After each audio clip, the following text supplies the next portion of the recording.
എൻ്റെ പേര് റാണി ഷൈജു, സ്ഥലം അങ്കമാലി.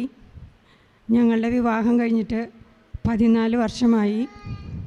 2018 നവംബർ 11-ാം തീയതി ഞാനിവിടെ വന്ന് ഉടമ്പടി എടുത്തു.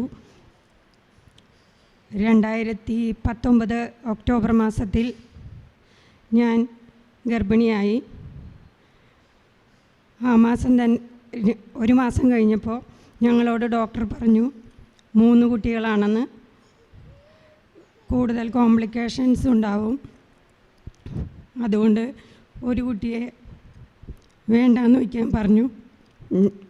ഞങ്ങൾ സമ്മതിച്ചില്ല. 2020 മെയ് 14-ാം തീയതി ഞാൻ 3 കുട്ടികൾക്ക് ജന്മം നൽകി.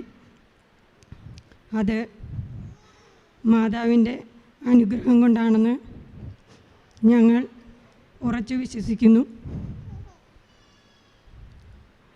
ഇനിയും ഞങ്ങളുടെ മക്കളെ മാതാവിൻ്റെയും ഈശോയുടെയും അനുഗ്രഹത്തിൽ വളർത്താൻ ഞങ്ങൾക്ക് കൃപ തരണമെന്ന് ഞങ്ങൾ പ്രാർത്ഥിക്കുന്നു.